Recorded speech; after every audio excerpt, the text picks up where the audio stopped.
ഈശോ മിശിഹായ്ക്ക് സ്തുതിയായിരിക്കട്ടെ. ഞാൻ മാണിപ്പറമ്പിലച്ചൻ. എദേസായിലെ വിശുദ്ധ നോന്നൂസ് ഒരു ഡീക്കനായിരുന്നു അദ്ദേഹം. ഈജിപ്തിലെ തബേന എന്ന പറയുന്ന സ്ഥലത്തെ ഒരു ആശ്രമമുണ്ടായിരുന്നു. ആ ആശ്രമത്തിലെ സന്യാസിയായിരുന്നു. പിന്നീട് മെസൊപ്പൊട്ടോമിയയിൽ എദേസായിലെ മെത്രാനായിട്ട് നിയമിക്കപ്പെട്ടു.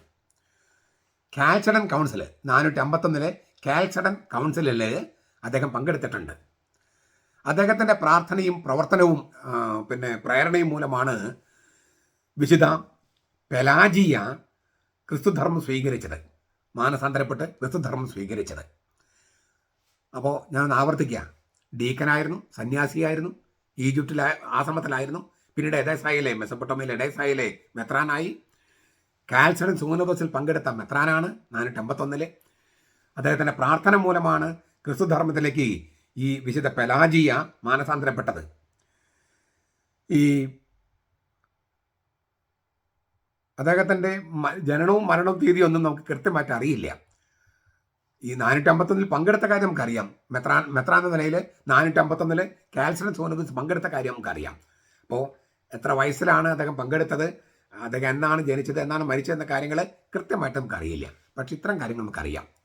ഡീക്കൻ, സന്യാസി, മെത്രാൻ, കാൽസഡൻ സൂനോദോസിൽ പങ്കെടുത്ത ഒരു മെത്രാന്മാരിൽ ഒരാൾ, മറ്റുള്ളവരെ ക്രിസ്തുധർമ്മത്തിലേക്ക് കർത്താവിനെ രക്ഷകനും നാഥനുമായിട്ട് അംഗീകരിക്കാൻ വേണ്ടി മറ്റുള്ളവരെ കൊണ്ടുവന്ന വലിയ പ്രേക്ഷിതൻ.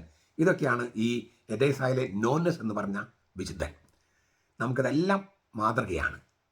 അദ്ദേഹത്തിൻ്റെ ജീവിത രീതിയും ജീവിത ശൈലിയും പ്രവർത്തന രീതികളും പ്രഘോഷണ രീതികളൊക്കെ നമുക്ക് മാതൃകയാണ്.